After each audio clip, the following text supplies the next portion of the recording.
Hola, ¿qué tal? Bienvenidos a este podcast Charla Vestidor, en el episodio número 11 ya. Gracias a todos ustedes por sintonizarnos.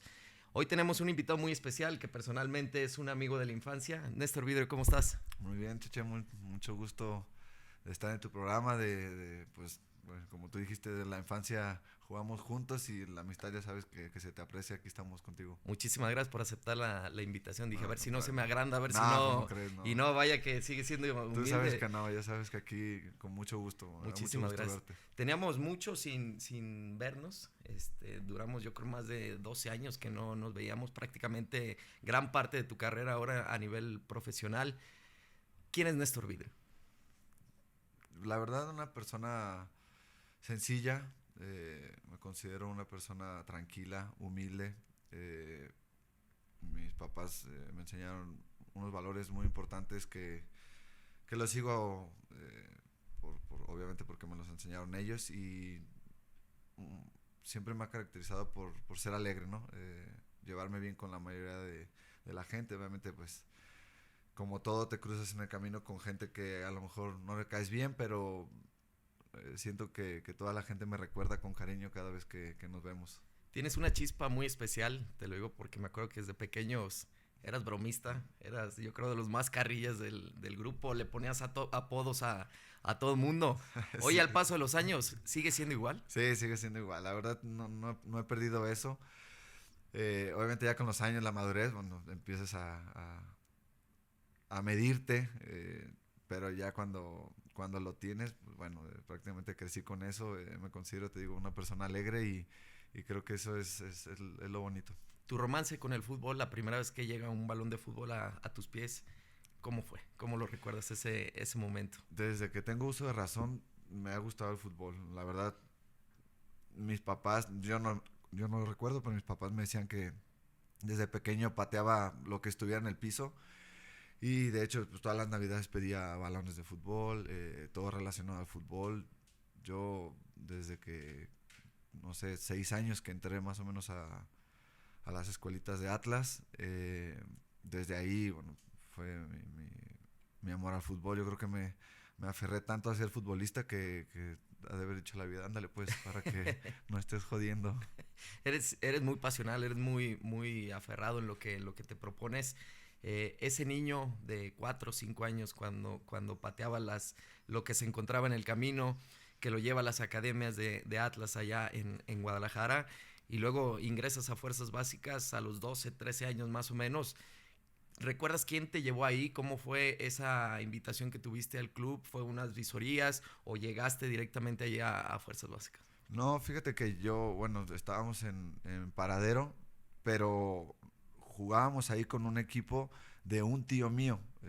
Los domingos, ya sabes, los primos jugábamos y bueno, la verdad nos iba bien en el equipo y desde ahí había un profe que se llama Juan José, que él fue el que me jaló a Fuerzas Básicas. Él fue el que me veía y siempre le decía a mi tío, que era el entrenador, que me llevara para acá, que lo trajera y como que mi tío no quería y aparte apenas estaba por crearse mi categoría en Fuerzas Básicas. Entonces él fue cuando se crea la categoría 89, él fue el que me jaló para visorías de Atlas. No hice una visoría como tal porque ya estaba formado el grupo, pero sí, obviamente, pues pasó mucha gente, pues nosotros somos de la edad y desde ahí coincidimos en Fuerzas Básicas de Atlas, pero fue así como llegué a SECAF, que Sí. es las Fuerzas Básicas de Atlas. Sí, allá por el aeropuerto de Sí, para la Guadalajara. carretera Vaya travesías, Chapala. ¿te acuerdas las travesías Sí, que era para llegar allá al club? sí, la 2, verdad, 3 sí. camiones, algunos que se iban en el tren. Recuerdo muy bien que a veces era ahora sí que la bandita que era de, oye, porque algunos ya Sí, traen coche en aquel sí, entonces. sí. Pero bueno, me acuerdo tú que era que al tutelar, Sí, ¿para qué sí, lado? mis Recuerdo muy papás todavía bien, siguen son de viviendo esos, allá. todavía Sí, siguen sí, sí. viviendo en Sí, aquella sí, zona sí. allá en Guadalajara. Al tutelar no piensen que iba allá a que lo No, no, encerraran, no crean que estaba encerrado ahí, que nomás me dejaban salir a entrenar por ahí. Bueno, mis papás siguen viviendo por ahí y obviamente el periférico está cerca Sí. y era quien pasara por el periférico que me dejara ahí, que me tirara y para agarrar un camión y regresarme para allá. Y eso no era lo peor era llegar a cruzar el puente del Parque Montenegro y Sí, esperar el RAI sí, para sí, que te metieras hasta el Mi club que papá, eran... la verdad, mis papás siempre me apoyaron, o sea, ellos intentaban llevarme en las mañanas y ya el regreso era como tú pudieras, ya me encarrilaba porque ellos trabajaban y bueno, trabajan, siguen trabajando, pero me acuerdo que era yo te llevo y tú te regresas. Y eso no era lo peor es que el camión era el 380, ya te imaginarás. Bueno, mucha El, gente a lo mejor se puede identificar, ya lo quitaron, bendito Dios, porque era un... el 380 para los que nos escuchan y no saben es una, bueno, era una ruta de Guadalajara que abarcaba toda la periferia de la ciudad. Y vaya que tenías que cuidarte de todos lados porque era un camión que Estaba iba brava, siempre estaba lleno. brava esa. Sí, sí. Ahí salía lo mejor y lo peor de cada quien, Woody. Y bueno, ¿cómo fue tu proceso en Fuerzas Básicas? Porque lo recuerdo, eras un jugador, si bien es cierto lo que decíamos hace rato, muy alegre y demás, pero futbolísticamente teníamos compañeros, te has de acordar que con habilidades o con condiciones que los volteaban a ver y a lo mejor había otros que no volteaban a ver y recuerdo que tú eras de los de No, perfil más bajo en ese no, sentido, ¿no? y yo cuando platico, hay mucha gente que me pregunta el proceso de cómo llegué a Primera División, a debutar, al sueño de todo niño y así. Yo dije, pero olvídate, o sea, yo pasé de panzazo todos los recortes. De hecho, no jugaba, o sea, los recortes de jugadores y que seguía de categoría y bueno, pues está ahí, órale, que siga. O sea, yo pasé muchos momentos difíciles porque llegó un momento en que no me tomaban en cuenta. Había viajes me acuerdo, a Estados Unidos de chavitos y a mí no me llevaban, no jugaba y era complicado. Yo nunca perdía la esperanza, pero llega un momento en que, pues, obviamente todo niño quiere jugar, o todo mundo hasta la fecha quieres jugar, quieres estar dentro del campo y cuando no te toman en cuenta es difícil. Empecé a perder un poquito el interés. Mi papá siempre me dijo, no, adelante. Mi papá obviamente nunca fue como, ay, ojalá llegues a Primera División. O sea, siempre fue un apoyo para que hiciera deporte, porque sabía que era mi pasión el fútbol y siempre me apoyó, nunca dejó que me rindiera. Y pues bueno, poco a poco, como tú dices, o sea, fui mejorando. O sea, no me considero el más técnico ni el mejor, pero creo que el proceso de entrenar, de esforzarte, de querer aprender, sí, obviamente mejoras bueno, me empecé a ver un poquito mejor y ya en cuarta división, ¿te acuerdas con Sí. Cuat? Que ya como que la cosa iba pintando un poquito mejor ahí y bueno, pues seguí el proceso que bueno, me tiene hasta ahora. ¿En qué momento decides continuar o en qué momento llega a tu cabeza el decir ya no puedo más, ya no quiero más? Hay una frustración interna en mí que a lo mejor me dice ya no continúes. ¿Hubo alguien que te diera ese empujoncito para seguir o fuiste tú solito el que quiso seguir insistiendo y persistiendo? Porque la carrera del futbolista es eso, es más como una carrera de resistencia que de velocidad y vaya que tú resististe.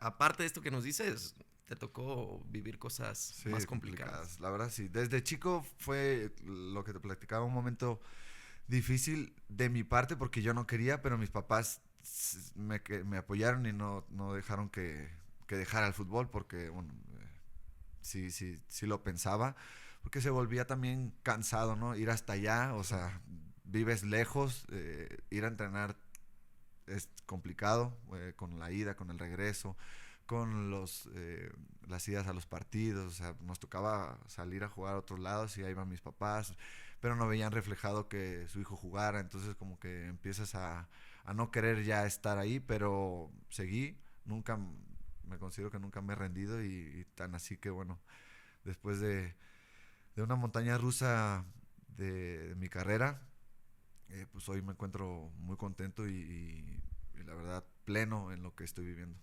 Un proceso, bueno, ahora los procesos en el fútbol mexicano viene la sub-17, la sub-20, bueno, y ahora sub-18. Sí. En aquel entonces era nada más tercera división, segunda división, reservas profesional, pero bueno, te toca ese cambio en el fútbol donde viene la liga de ascenso en aquel entonces, donde los clubes de primera división adquirieron franquicias, o en el caso del Atlas que ascendió de segunda a primera A en aquel entonces, los académicos. Sí. Te toca jugar ahí. Te recuerdo muy bien que ya empezabas a aportar la banda de capitán con jugadores inclusive mayores que tú y dejando en el camino a jugadores que mencionamos hace rato que se les notaba unas condiciones diferentes o que pareciera en aquel entonces que eran los que iban a llegar y no personas que llegaron o que se quedaron cerca de cumplir el sueño, ¿no? No, obviamente pintaban otros compañeros tú lo sabes, o sea, pintaban para ser las joyas, así las llamaban. Muchos debutaron jóvenes, pero no se les dio la continuidad, no pudieron mantenerse en primera división y bueno, después fueron poco a poco desapareciendo.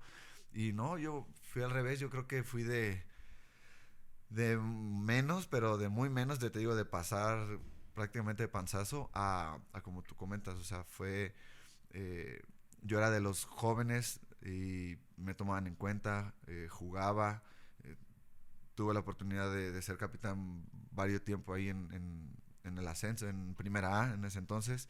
Y bueno, a mí fue cuando me llevan a una pretemporada, me acuerdo muy bien, Claudio Vivas y Daniel Amet me llevaron a una pretemporada de primer equipo. Era mi primer pretemporada.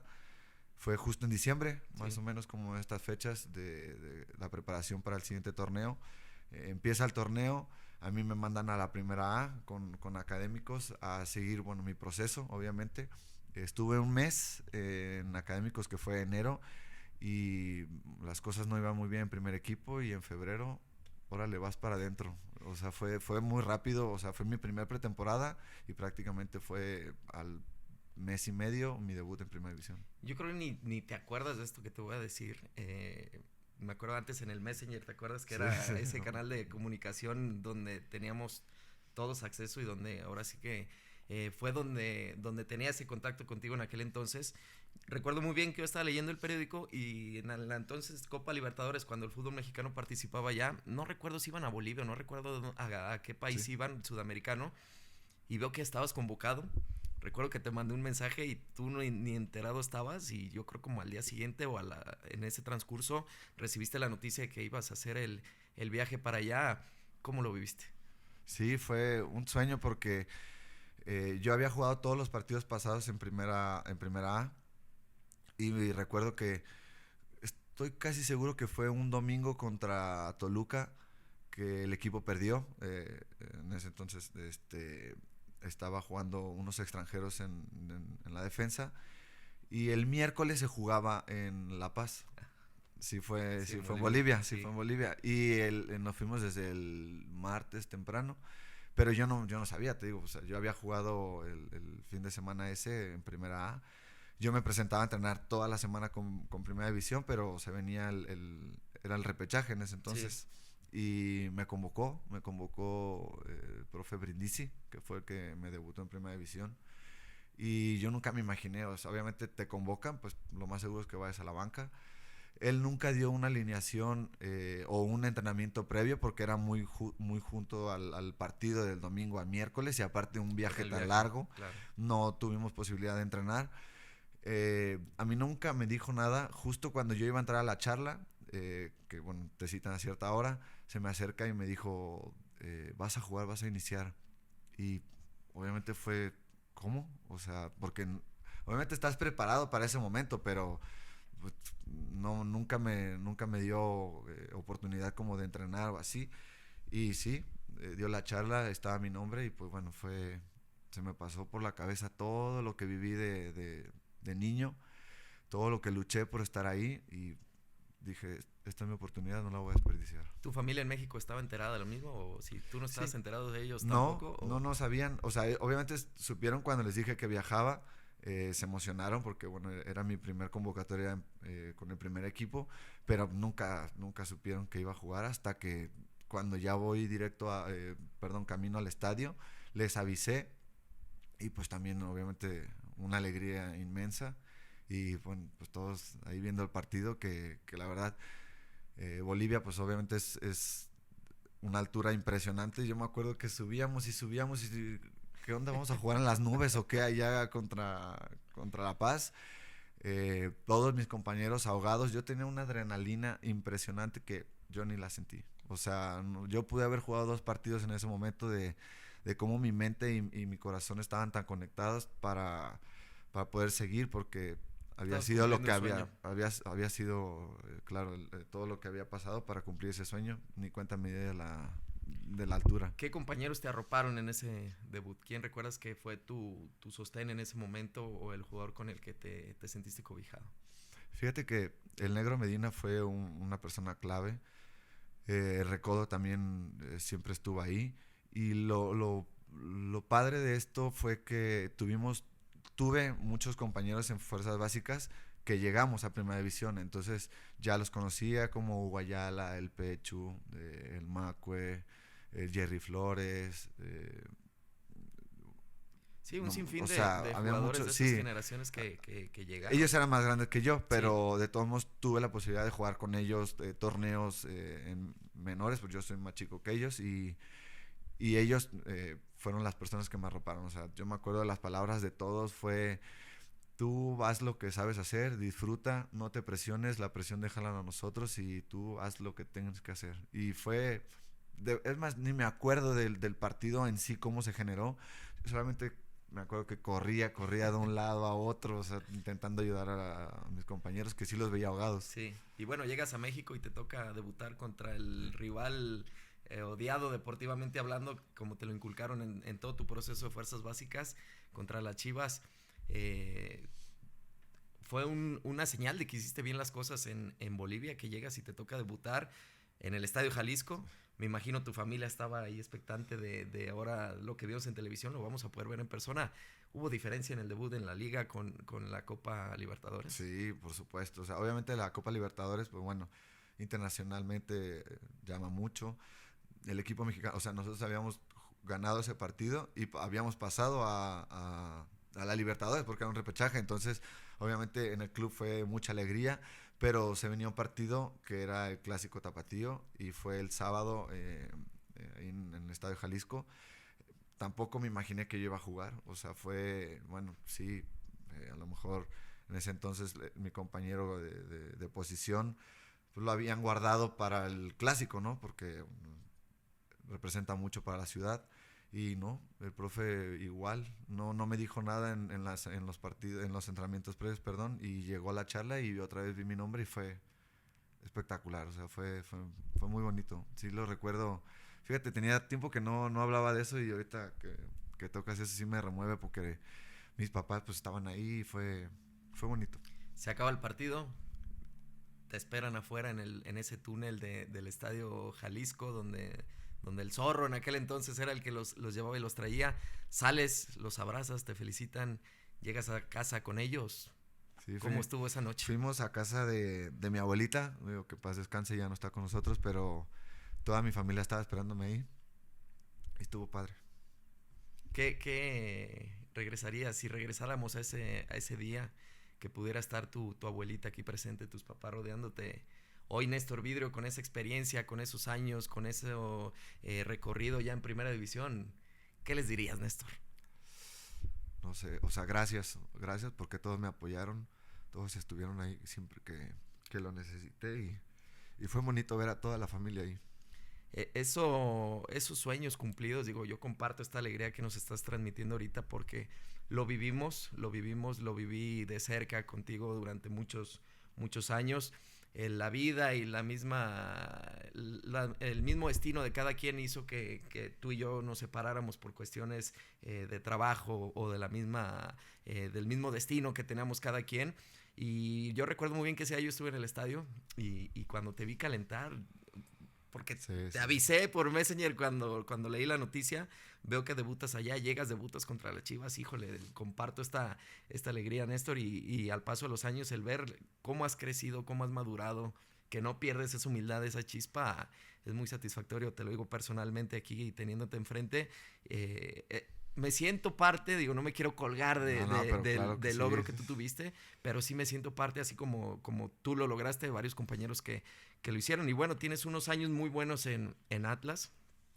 Eh, ¿Cómo fue esa madurez, ese crecimiento, ese pasar de los años del Néstor novato al Néstor que va cada vez ganándose un nombre en el fútbol mexicano. ¿Cómo viviste en Atlas, sobre todo, ese proceso de ganarte un lugar, de que ya no eras el chico, el nuevo, sino que ya empezabas a ropar ahora, aún siendo joven, a los compañeros que venían subiendo? Sí, de hecho, bueno, ese torneo me toca ser novato del año Sí. y no tuve competencia porque en ese entonces tenías que cumplir cierto porcentaje de minutos para poder participar y ninguno de los otros debutantes había cumplido con ese. O sea, yo fui a la gala, pero sabiendo que iba a ganar, porque no había otro, o sea, sí había otros dos participantes, pero no cumplían con el mínimo de minutos.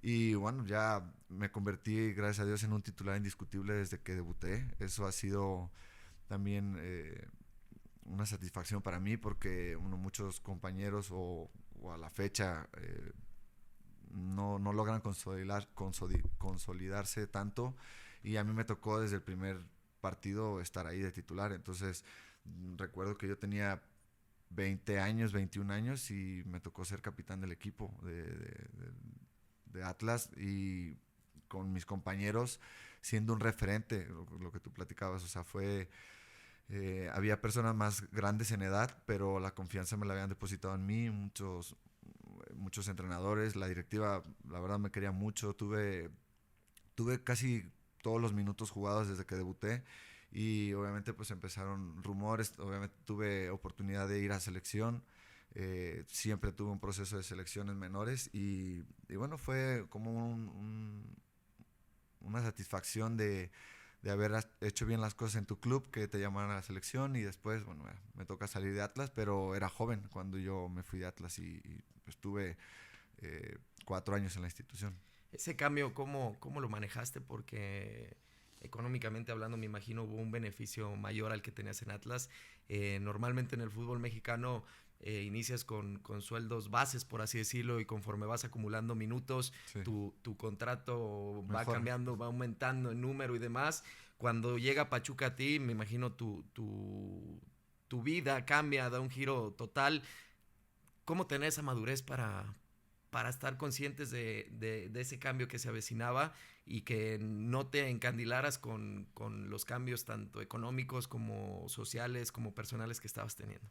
No, al contrario, yo creo que fue difícil porque, bueno, yo siempre tuve el apoyo de mis papás, de mi familia, yo vivía con ellos y fue a los 22 años, que fue cuando me voy a Pachuca, que iba a ir a vivir solo.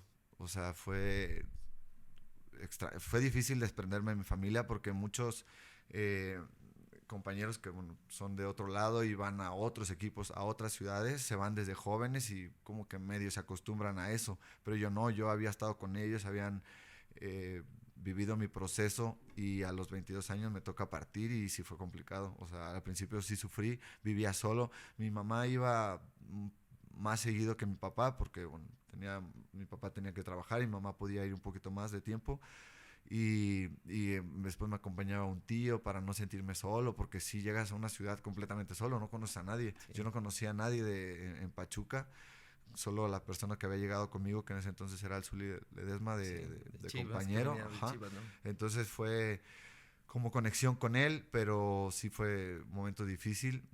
Sí me fue mejor en muchos aspectos. El Club de Pachuca, la verdad, de los mejores. Y me fue bien también ahí. O sea, yo iba un año con opción a compra y Pachuca me terminó comprando. Y te toca esa previa a, yo creo, uno de los logros máximos que tienes personalmente hablando y que el fútbol mexicano tiene ya esa estrellita, esa calificación de 10 en la historia del fútbol, que es ganar unos Juegos Olímpicos. Viene ese proceso previo del preolímpico, del torneo Esperanzas de Sí. Toulon. Lo mencionaste hace rato, venías con previos llamados a selecciones menores, llegas maduro, con una camada de jugadores jóvenes, pero yo creo con un proceso similar al tuyo, con muchos minutos Sí. en primera división, algo que anteriormente no se veía. ¿Cómo se vivió esa previa a Juegos Olímpicos, Néstor? Sí, fueron muchos torneos de un proceso de 4 años, literalmente, que bueno, obviamente hubo muchos cambios de jugadores, pero casi siempre se mantuvo la base.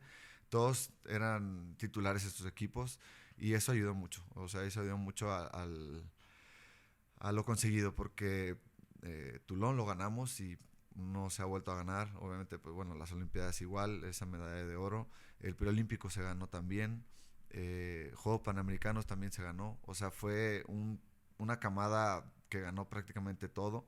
Y nos conocíamos con los ojos cerrados. Ya jugamos por nota porque pues, tuvimos muchísimo tiempo. Y no solamente el proceso de la sub-23, también habíamos tenido un premundial sub-20 que no pudimos calificar, pero éramos prácticamente los mismos o la mayoría. Después se fueron agregando más personas porque la edad te daba para llamar más personas y ha sido lo mejor. Sin duda los Juegos Olímpicos fue lo mejor.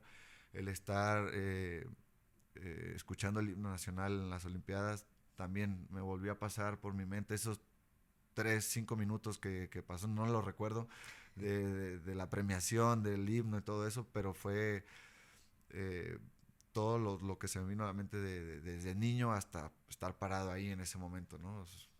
Fue impresionante. Te dicen en algún momento, Néstor, estás en la lista definitiva para viajar a Londres.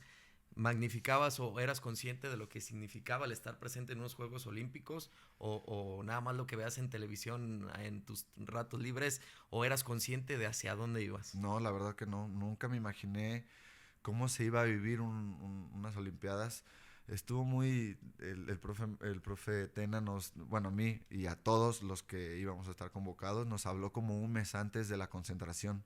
De hecho, yo justo estaba de vacaciones en Guadalajara, había terminado el torneo y me marca. Estaba con mi novia en ese entonces, que bueno, ahorita ya es mi esposa, pero estaba con ella. Íbamos a ir a comer y recibo la llamada de él y me acuerdo que me dice, bueno, que cómo estaba, bla, bla, y me dijo, te voy a llamar a las Olimpiadas porque me caes bien. Y me dio mucha risa. Ah, no, no, pues muchas gracias, profe, no, qué bueno que le caigo bien, voy a estar ahí en la lista. Y me dijo, prepárate, te estoy hablando desde antes porque quiero que sepas que vas a estar, que seas consciente de lo que vamos a ir a jugar y solamente una lesión te va a quitar de la lista. Luis Y Fernando Tena, el guía, la cabeza en ese proceso, en ese logro, ¿cómo lo definirías a Luis Fernando Tena? buena, esa es buena porque sí, eh, una gran persona, un gran entrenador y yo creo que eh, para mí ha sido de los entrenadores que más me ha marcado. Obviamente por la oportunidad que me dio, porque estuvimos con él todo un proceso de 4 años, vivimos muchísimas cosas juntos como grupo y él siempre, siempre, siempre nos apoyó como un papá. Y la verdad estoy muy agradecido con él, siempre que lo veo, eh, sí, se lo digo, me hubiera gustado otra vez estar con él en algún equipo, no hemos podido coincidir. Ojalá antes de que me retire pueda hacerlo, pero bueno, la verdad es como un papá para mí. Y bueno, llegan a Londres, llegas a la Villa Olímpica, empiezas a ver jugadores o deportistas de todos los deportes, vaya la redundancia. Eh, ya estabas consciente de dónde estabas, cómo era la Villa Olímpica, cómo era el día a día. Desde que llegamos sí fue muy impactante porque todo se vivió obviamente de los aros olímpicos, en todos lados había en la ciudad. Londres estaba vuelto loco porque había miles de disciplinas. La fase de grupos la vivimos en 3 sedes diferentes. Pero lo más impresionante fue llegar a la villa. Obviamente nosotros teníamos que estar en primer lugar de grupo para poder acceder a la villa. Si hubiéramos quedado en segundo, hubiéramos ido a otra ciudad y hubiera sido hotel como una concentración normal, ¿no? de fútbol, pero no vivir esa experiencia de la Villa Olímpica. Nosotros pasamos en primer lugar, entonces fuimos para allá y nos dijeron, si quieren mantenerse en la Villa Olímpica, obviamente tienes que ganar. Y mira, o sea, me acuerdo de lo que el Flaco Tena dijo, que a los grandes eventos hay que irnos hasta el final. Y así fue. La cumplieron, llevaban ese chip, ya iban programados ya para venirse hasta el último día. Siempre, siempre, siempre, siempre el equipo confió en cada uno de los que estábamos ahí, staff, cuerpo técnico, la gente de utilería, todos los implicados en ellos. Siempre hubo esa confianza de poder hacer grandes cosas y bueno, obviamente no lo dices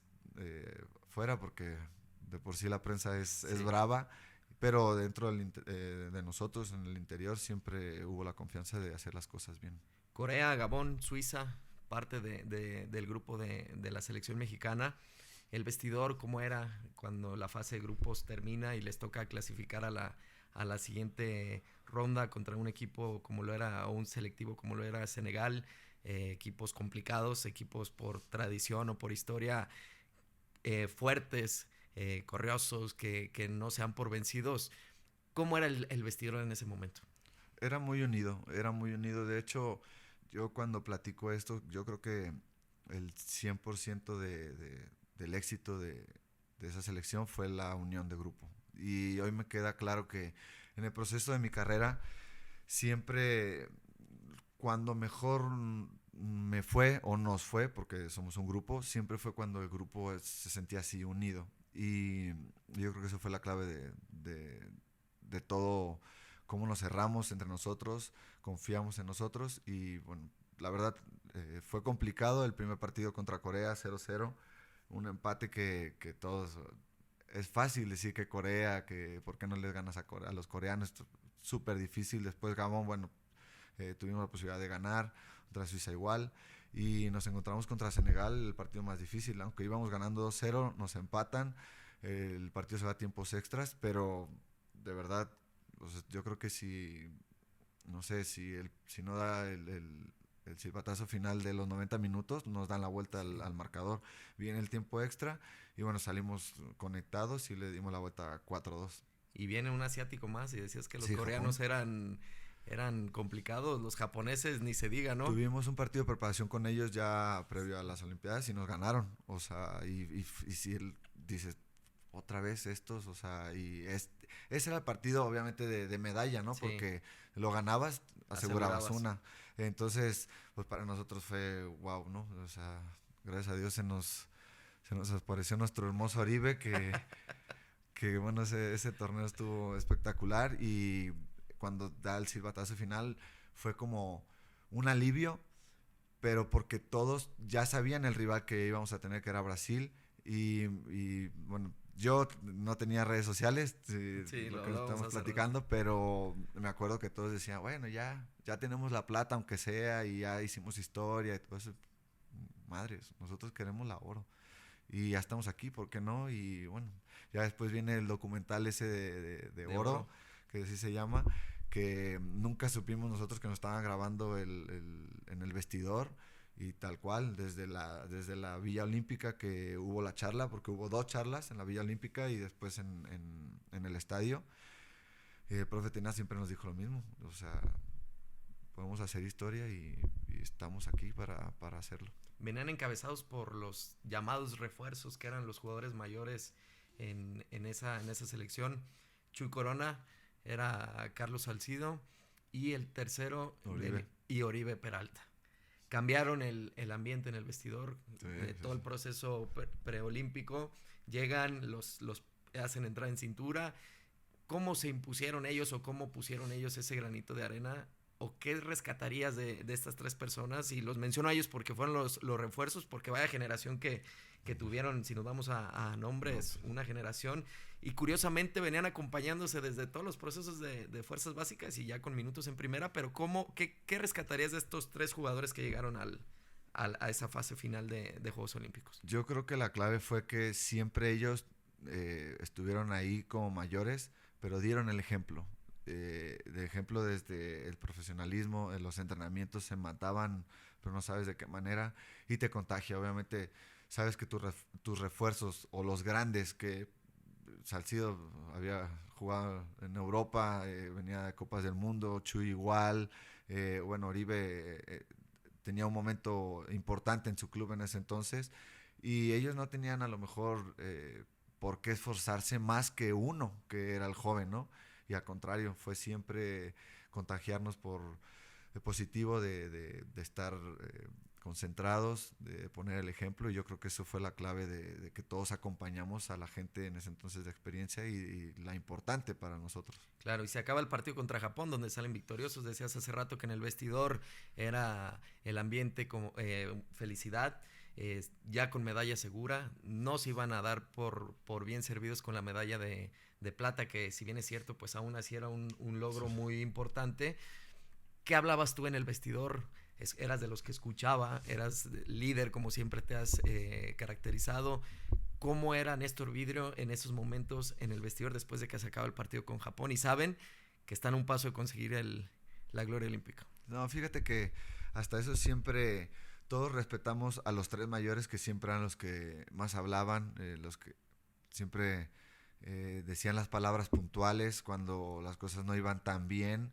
Ellos aparecían y el profe Tena siempre habló. Él siempre habla, le encanta hablar y yo creo que es un motivador espectacular para nosotros. Obviamente todo era felicidad, era alegría. En el documental sale tal cual como era, o sea, no porque nos estaban grabando cambiaba las cosas. Así éramos estando la cámara o sin la cámara. Y yo creo que dentro del vestidor también era mucha alegría y fue muy importante la figura de estas personas que te estoy diciendo para poder, eh, sí, ya hicimos historias, sí, ya conseguimos una medalla, pero ahí está la otra, ¿por qué no? O sea, nunca ha pasado y la podemos conseguir. Y viene Brasil, un equipo que con los que hemos estado platicando, más allá de imponerse, es una motivación enfrentar siempre un equipo como la selección brasileña.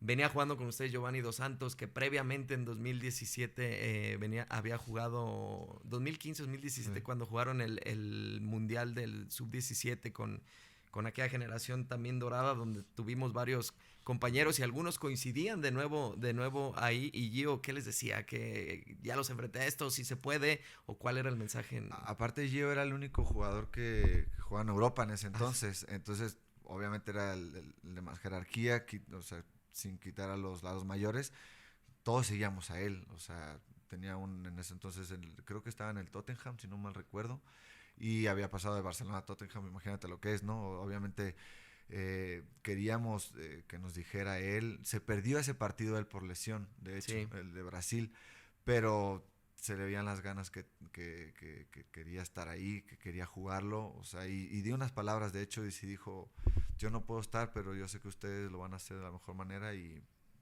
de hecho hay un gol que vamos y festejamos con él. Sí. O sea, todo el primero creo, fue al segundo 30 y tantos. Y porque Brasil en ese entonces era lo único que le faltaba Sí. por ganar. Ya había ganado todo y le faltaba una medalla olímpica. Y obviamente imagínate lo que lo querían ellos también, igual que nosotros. Sí. Pero el ganarles y quitarles a Brasil esa posibilidad o lo único que les faltaba con un equipazo fue espectacular. Nunca se imaginaron que iba a empezar el partido, a los segundos iban a ir perdiendo. Y bueno, encabezados por una estrella mundial como lo es Neymar, lo pudiste, no sé si te tocó estar Sí, marcándolo. entré 10 minutos. ¿Cómo te programaste para eso? Yo me acuerdo que estaba en la banca y de entre los nervios y todo, y yo le digo a Toño Rodríguez, el Sí. portero, le dije, güey, si entro le voy a pegar una patada, no más quiero pegarle una patada. Le dije, y entonces me pone a calentar, faltaban 10 minutos, justo entro al 80 y en cuanto entro dije, se la voy a dar y sí, Y se la di. cumpliste. No me lo pude agarrar como yo hubiera querido, pero sí, no me quedé con las ganas, me amonestaron y ya dije, ya cumplí lo que dije. ¿Te dijo algo? ¿O no? No me dijo No nada. te dijo nada. Y bueno, da el silbatazo final el árbitro. Todo se vuelve alegría, todo es euforia, todo es ahora sí que felicidad. Me imagino de nuevo llega a tu cabeza todos esos sacrificios que tuviste previamente desde que venías de niño de Atlas. Tu familia viajó, no sé si viajó alguien Sí, viajó. contigo, viajan contigo. ¿Qué pasa por la cabeza de un futbolista, de un deportista con medalla de oro ya en el pecho? No, fue impresionante, de verdad. No sé por qué no lloré. La verdad, yo creo que entre más crezco, más sensible me hago. En ese momento, obviamente fue mucha felicidad, pero hoy lo recuerdo después de 10 años, ya pasaron 10 años, Sí. fue en el 2012. Bueno, ya fue el aniversario, pero lo recuerdo como si hubiera sido ayer. O sea, me acuerdo tal cual cuando pitó, porque me tocó estar en la cancha, cuando pita, y fue como, puta, no lo creo. O sea, no lo creo lo que acaba de pasar. Como todos nos juntamos en el centro, empezamos a abrazarnos, a brincar de la emoción, o sea, fue algo increíble, o sea, fue una energía. Aparte el estadio estaba repleto de mexicanos, o sea, no sé cómo fregados le hicieron para Siempre ir todo, aparecemos en ajá, todos sí. lados. Fue impresionante, o sea, cómo estaba lleno el estadio y cómo festejaban con nosotros y cómo se escuchaba, o sea, hoy que veo el mundial, el himno y todo eso, así pasó en las Olimpiadas, entonces fue impresionante. Hay una jugada de último segundo donde no recuerdo si fue Hulk o fue Oscar. Que remata. Híjole, pasó a escasos milímetros. ¿Qué dijiste? ¿Le soplaste o qué? Ahí en el documental, sí nos platicó. Obviamente a todos en el documental nos entrevistaron por separado, Ajá. nunca estuvimos juntos. Y todos empiezan la plática de Jircocho. Cuando iba Jircocho, Jircocho, yo sí grité Jircocho. Y yo escuché a otros compañeros y ya cuando la tira afuera fue como decir, no, esto es nuestro. O sea, faltaban como 2 minutos, algo así. Y ya cuando no entró, dije, ya, esto no lo sacan. Ni para qué pensar que hubiera entrado, que hubieran No, hecho. no. Nos quedamos En ese entonces Brasil, la verdad, estaba en mejor momento. Sí. Obviamente por la necesidad, nos estaba pasando por encima. O sea, y de hecho esa jugada viene por la presión de ellos de querer empatar el partido. Pero qué bueno que no pasó. Y bueno, los protocolos de Juegos Olímpicos son muy diferentes a los de la FIFA, hablando ahora sí que en cuestión de celebraciones y demás. Los recordamos muy bien a ustedes, muy con su pants, muy derechitos, sí. Como con la euforia contenida. ¿Les daban indicaciones de, hey, tranquilos que esto es otra cosa o...? No, fíjate que, o sea, obviamente sí, no puedes perder, no te podías bajar de la tarima que habían puesto, tenías que estar serio, bueno, no serio de tu aspecto, ¿no? Pero sí, pues parado, no podías hacer otra cosa, no te podías bajar, entonces pues sí, llega un momento en la seriedad en lo que dan la premiación, de lo que las medallas las entregan, pero sí nos tuvimos posibilidad de ir todavía al vestidor, de cambiarnos, algunos se bañaron, otros no, porque fue muy rápido, en lo que presumías a la familia, mensajes, fue muy padre, y salimos y ya pues muy cambiados de pants y todo, pero creo que yo ni me bañé, pues nomás me puse la ropa y así salimos. Y bueno, te cuelgan la medalla. ¿Cuál es tu primera impresión cuando la tomas en tus manos? ¿La ves? No lo podía creer, o sea, está demasiado pesada, o sea, obviamente muy bonita y fue como, wow, o sea, no puedo creer que tenga esto yo, o sea, que lo haya conseguido, que lo hayamos conseguido, porque fue yo creo que un proceso padrísimo y lo culminamos con una medalla de oro, o sea, eso fue lo mejor. Hoy en día ves esa medalla y ¿qué recuerdas? Sí, tenía 2 años, fíjate que tenía 2 años que la tengo tan guardada que no me acordaba ni dónde estaba, porque, bueno, a Chatón se la robaron, o sea, entonces no quería, o sea, como que me daba miedo, pero después de 2 años la vi y se me vinieron otra vez todos los recuerdos. Y justo, y fue porque iba a ser el aniversario de 10 aparte, o sea. ¿Se juntaron, no? ¿Tuvieron una reunión? Sí, nomás que no pudimos estar muchos, o sea, yo no ir. pude ir porque teníamos entrenamiento acá, o sea, fue complicado poderlo juntar. Sí tenemos un grupo, después de 10 años, apenas se creó ese grupo de WhatsApp que estamos todos los compañeros con el cuerpo técnico y ahí pues bueno, se reviven anécdotas, mandan fotos que ni por aquí me acordaba que existían y pues es padre recordarlo. Recordar es volver a vivir y bueno, cuando llegas a México, que presentas la medalla a tus hermanos, a tu novia o tu esposa, no sé. Era mi prometida, fue como mi prometida. También dijiste, si quedo campeón olímpico me caso y ve. Te echaste tú solo me amarré yo solo. Te amarraste también, no te puedes quejar. Nah, la verdad, sí fue como mi prometida y regresamos y de hecho regresamos en agosto y nos casamos en diciembre, o sea, imagínate, todo fue muy rápido, pero llegamos a México y el torneo ya estaba iniciado, si no me recuerdo, 3 jornadas, entonces, bueno, ni celebrar pudimos, o sea, llegas y directo, yo en ese entonces a Pachuca, llegamos a Ciudad de México y a Pachuca y al siguiente día me presenté, o sea, a entrenar, pero sí en el club fue mucha alegría, o sea, mis papás no pudieron estar ahí, solamente fue mi esposa, mi prometida en ese entonces, y mi tío, que fueron por mí al aeropuerto de Ciudad de México y me llevaron a Pachuca. Y mis papás vinieron después, una semana después, pero pues sí, fue mucha felicidad. ¿Este tío es el que te llevaba, el que era tu entrenador? ¿O? No, es otro. Sí. Bueno. Ya no está con nosotros, ya le tocó partir, adelantarse, pero sí siempre estuvo ahí, desde que desde que era niño siempre fue el que más me apoyó. Parte importante en ese crecimiento y en esa semillita sembrada en Néstor Vidrio. Y 10 años después, ¿qué se siente o qué emociones te da el saber que tu nombre está bañado en letras de oro en el complejo, ahí en el en el Comité Olímpico Mexicano, el saber que tu nombre está inmortalizado ahí para siempre? Sí, sí, la placa la mandaron como los meses después que se consigue. Nos la mandaron a cada uno y ahí están todos los nombres, pero de todos los medallistas olímpicos de la historia. Y pues bueno, obviamente es padrísimo ver tu nombre ahí, o sea, también para mis papás, pues ver su apellido ahí. Sí. Mi hijo se llama Néstor, entonces es también como, pues, Un mira, güey, homónimo ¿sabes? Néstor O sea, Vidrio. ajá, es muy padre. No, híjole, felicidades Néstor, la verdad que un orgullo conocer personas ganadoras como tú, pacientes, persistentes en este camino tan complicado, donde te ha tocado estar en las mejores y te ha tocado estar en las peores, ¿no? Pues, yo creo que podemos hablar unas 3 horas de mi vida futbolística y porque también me tocó después de Pachuca ir a Chivas y después de Chivas me toca ir a Dorados y me toca descender con Dorados deportivamente hablando. Y después de Dorados se viene la caída al ascenso. Sí. O sea, al ascenso que ni por aquí me lo imaginé yo. Fue un golpe muy duro, la verdad, uno de los golpes muy duros que he tenido, porque sí te pega anímicamente, hasta en el mismo ego, que después ya con el tiempo dije, qué tonto, o sea, qué tonto que me haya pegado en el ego si tenía otras cosas más, o sea, como yo va a estar en ascenso.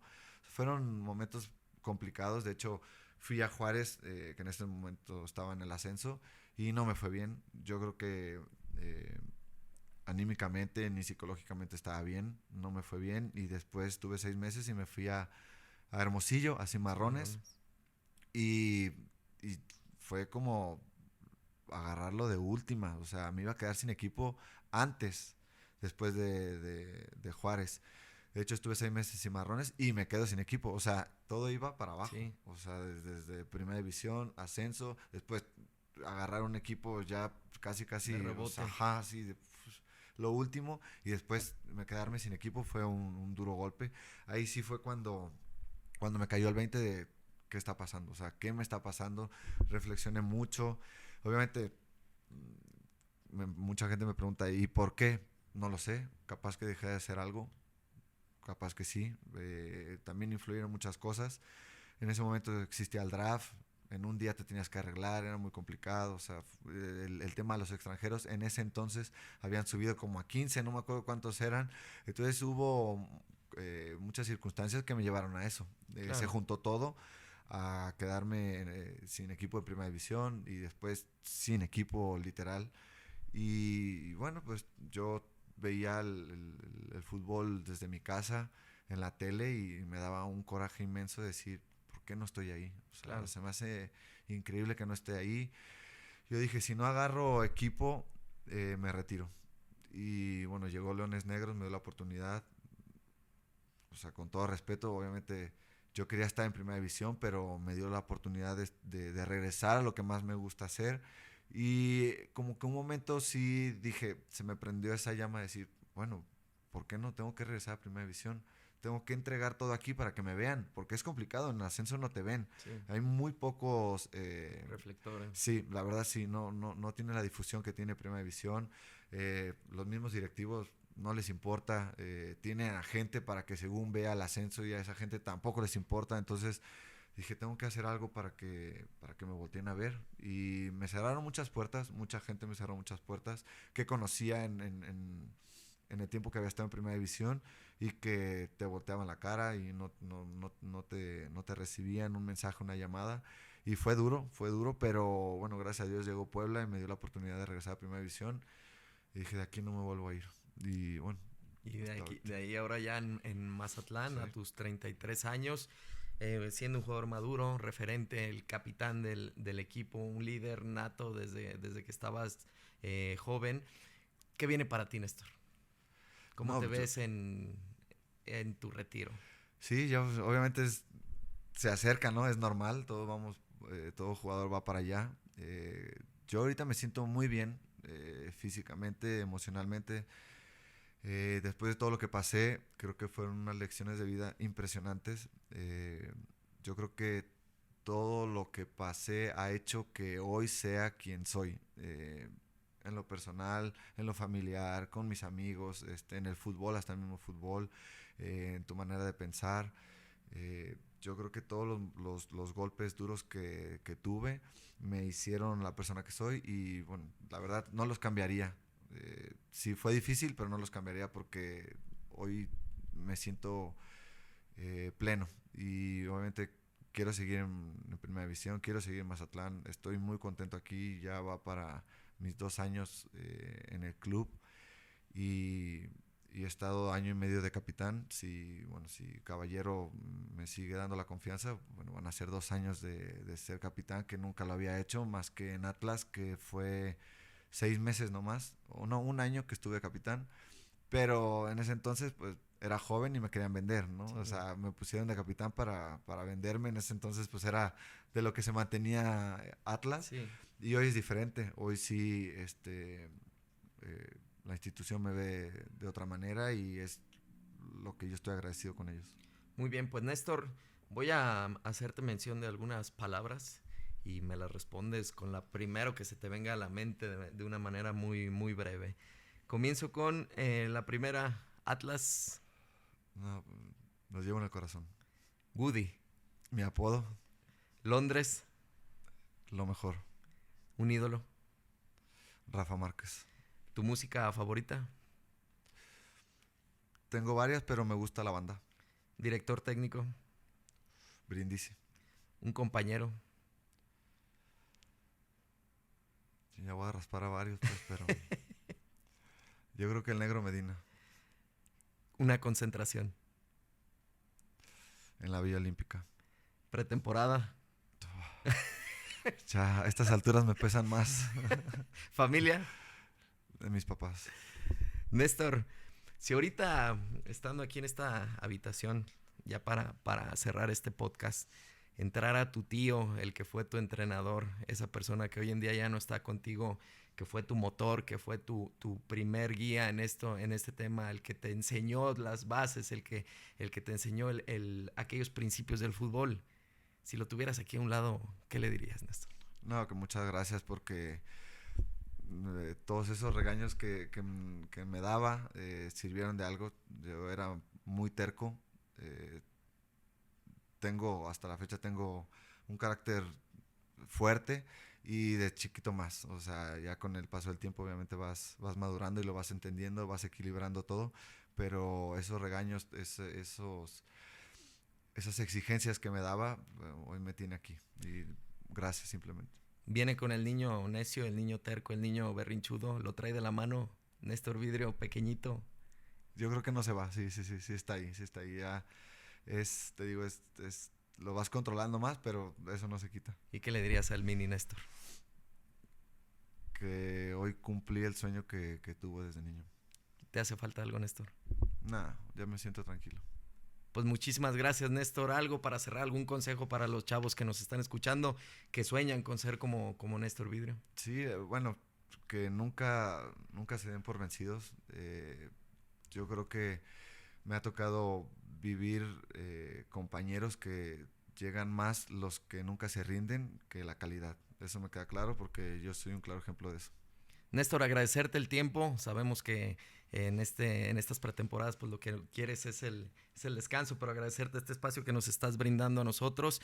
Es un placer tenerte para acá y una alegría inmensa tenerte aquí enfrente después de muchos años. No te preocupes, la verdad, tú sabes que te quiero mucho, tu familia, y para mí es un gusto estar aquí contigo. Me da mucho gusto verte de nuevo y bueno, en esta faceta que me gusta. Yo platico demasiado, así que cuando quieras hacemos otro. Ya dijiste, ya quedó ahí grabado, ya quedó documentado. Entonces, Néstor, agradecerte de nuevo y bueno, muchas gracias a todos los que nos están escuchando y nos están viendo. Esto fue Charla de Vestidor, episodio número 11 con Néstor Vidrio. Muchísimas gracias.